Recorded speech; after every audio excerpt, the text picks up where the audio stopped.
With my father-in-law in town, my wife and I took full advantage and finally went on a date night. Since moving to Mexico, my wife and I really haven't had the opportunity to take any date nights since we have no support yet.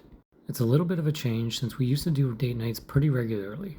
Needless to say, we were pretty excited about this. Our date night also coincided with the World Series Game 7 of the Jays versus the Dodgers, but more on that later.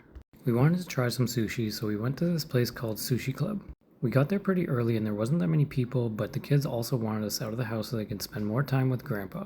The menu was pretty big and it had a lot of variety, and there were many options that did not include cream cheese. If you're not aware, sushi in Mexico always has Philadelphia cream cheese, and I don't understand it. It's a little odd to me, but it's a huge hit here and people love it. We started off with a couple cocktails and I ordered a traditional caipirinha, and I believe my wife got the same but with passion fruit. Both were really good. Let's just say they didn't last very long. Then we were ready to order our apps and we decided on the tuna tartare, which was phenomenal, along with a grilled octopus, which was a little spicy. I really love sushi and I'm more on the traditional side when it comes to ordering sushis, but since moving to Playa, I have not found a single omasaki or really high quality sushi place. But that said, I was impressed with this place and the quality of the fish was really up there.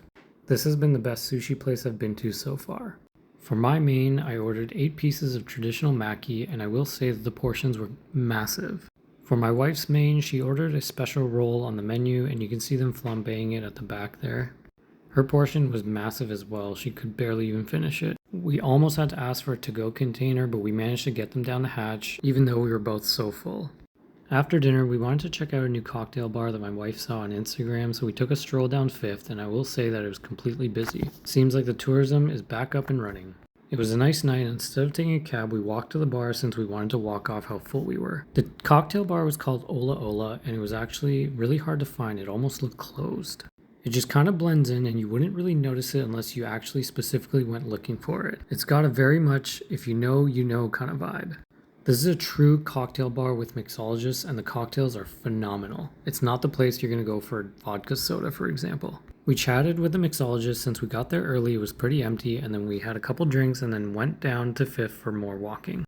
We were trying to find a place that we could watch the Dodgers versus the Blue Jays game, but every bar was pretty full. We went down this one street that had all the nightclubs, but we quickly turned around and realized it was way too loud and we're way too old for this place. Eventually we stumbled upon Los Tabernacos, and it was really busy inside, so everybody was gathering outside to watch the game. Unfortunately the Jays lost, but there's always next year. Anyways, that's how we spent our first date night in Mexico. Thanks for watching.